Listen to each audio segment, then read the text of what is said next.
अस्सलाम वालेकुम। उम्मीद करता हूँ आप सब लोग खैरियत से होंगे। जितने भी नए लोग गए हैं मेरे इस चैनल में उनको मोस्ट वेलकम। अच्छा, तो हम लास्ट लेक्चर के अंदर डिस्कस किया था आरओ सिस्टम के बारे में कि फार्मास्यूटिकल इंडस्ट्री के अंदर आरओ वाटर प्लांट जो होता है उसका क्या रोल होता है। वो इंट्रोडक्शन की क्लास थी जिसके अंदर हमने आरओ को समझ लिया था कि आरओ होता क्या है। तो आज हम डिस्कस करेंगे working of RO system.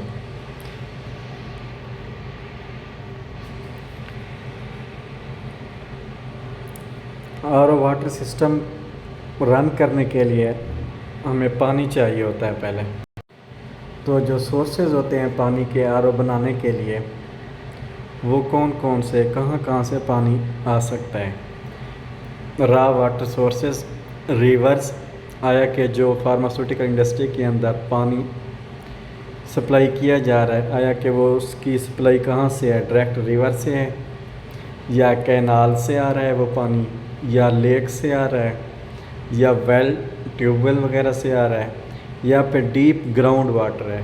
Mostly जो है ना डीप ग्राउंड वाटर ही आ रहा होता है आरओ वाटर बनाने के लिए। ठीक है, मतलब हमने सोर्सेज पहले चेक कर लिया कि कौन कौन से सोर्सेज हैं जिससे हमें पानी सप्लाई होता है। फिर उसको हम क्या करते हैं, आरओ मेम्ब्रेन के ज़रिए उसको इस काबिल बनाते हैं कि वो फार्मास्यूटिकल इंडस्ट्री के अंदर यूज़ेबल हो जाए। तो ये वो सोर्सेज थे जिनसे पानी जो है ना सप्लाई होता है फार्मास्यूटिकल इंडस्ट्री में। अब जब पानी आ जाता है तो उस पानी के अंदर ना जो कंटामिनेंट्स हैं वो 3 तरह के कंटामिनेंट्स उस वाटर के अंदर मौजूद होते हैं। इनमें से कहीं से भी जो सोर्सेज थे ना वाटर के, इनमें से कोई सी भी सोर्स से अगर हमें पानी प्रोवाइड किया जाता है तो उनके अंदर कंटामिनेंट्स मौजूद होते हैं। कौन कौन से हैं? 3 तरह के होते हैं। फिज़िकल कंटामिनेंट्स भी मौजूद हो सकते हैं, केमिकल कंटामिनेंट्स भी उसके अंदर हो सकते हैं, एंड बायोलॉजिकल कंटामिनेंट्स भी हो सकते हैं। अब फिज़िकल कंटामिनेंट्स में क्या आ जाता है? फिज़िकल कंटामिनेंट्स में कि लार्ज सस्पेंडेड पार्टिकल्स मौजूद हो सकते हैं, उसके अंदर सैंड मौजूद हो सकती है, डर्ट, लीव्स, ये छोटे कंकरियाँ वगैरह, ये जो है ना फिज़िकल कंटामिनेंट्स का पार्ट होते हैं कि ये पानी के अंदर मौजूद होते हैं। केमिकल कंटामिनेंट्स, डिफरेंट टाइप्स के आयंस मौजूद हो सकते हैं उस पानी के अंदर, लाइक कैल्शियम हो गया, मैग्नीशियम हो गया। अगर ये पानी के अंदर मौजूद होंगे तो ये क्या कर देंगे, पानी इन आयंस की मौजूदगी में, केमिकल कंटामिनेंट्स की मौजूदगी में, कैल्शियम और मैग्नीशियम की मौजूदगी में पानी जो है ना भारी फील होता है।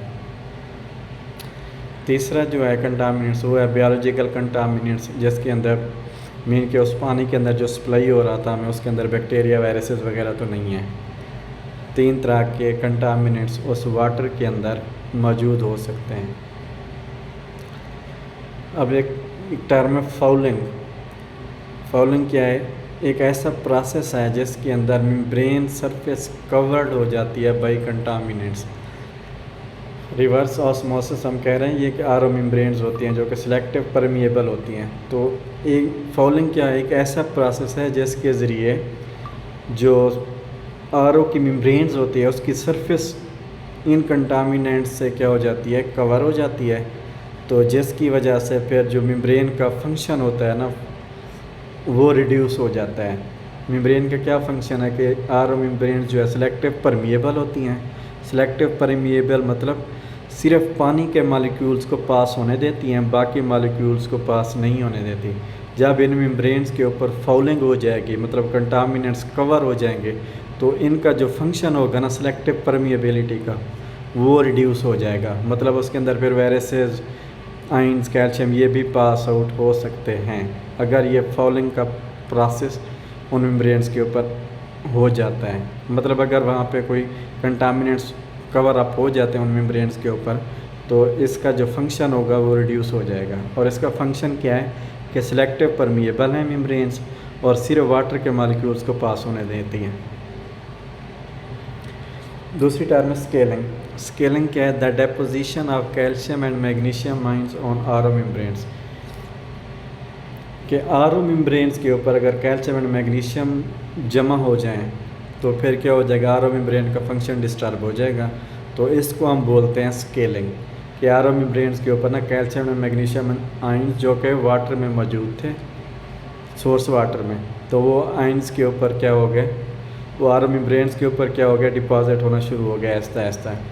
अगर हम ये स्केलिंग हो जाती है आर ओ मेम्ब्रेन्स के ऊपर तो फिर क्या हो जाएगा, जो उसका फंक्शन होगा सेलेक्टिव परमिएबिलिटी का आर ओ मेम्ब्रेन्स का, तो वो डिस्टर्ब हो जाएगा। तो जिसकी वजह से फिर वो क्या हो गया, बाकी मालिक्यूल्स, वायरसेस, बैक्टीरिया, वो भी क्या हो जाएंगे, उन मेम्ब्रेन से पास हो जाएंगे। अब स्केलिंग से बचने का क्या तरीकाकार है, to prevent scaling anti scaling dosing system use, कि एंटी स्केलर जो है ना वो इस्तेमाल किया जाता है कि स्केलिंग वहाँ पे ना हो, मतलब कैल्शियम एंड मैग्नीशियम आयंस वहाँ पे डिपॉजिट ना हो आर ओ मेम्ब्रेन के ऊपर, तो एंटी स्केलिंग यूज़ किया जाता है इसके लिए। ये था हमारा आज का टॉपिक। इंशाल्लाह नेक्स्ट पार्ट के अंदर हम जो है ना इसका फंक्शन देखेंगे कि आर ओ मेम्ब्रेन जो है ना वर्क कैसे करती है। आज तो हमने सिर्फ ये कुछ डेफिनेशन सी, फाउलिंग, स्केलिंग और कंटामिनेंट्स कौन कौन से हो सकते हैं, और वाटर जो आता है उनके किस किस सोर्स से आता है। आज के लिए इतना काफ़ी है। इंशाल्लाह नेक्स्ट पार्ट में हम डिस्कस करेंगे वर्किंग कैसे करती है आर ओ मेम्ब्रेन्स। ओके, अल्लाह हाफिज़, टेक केयर।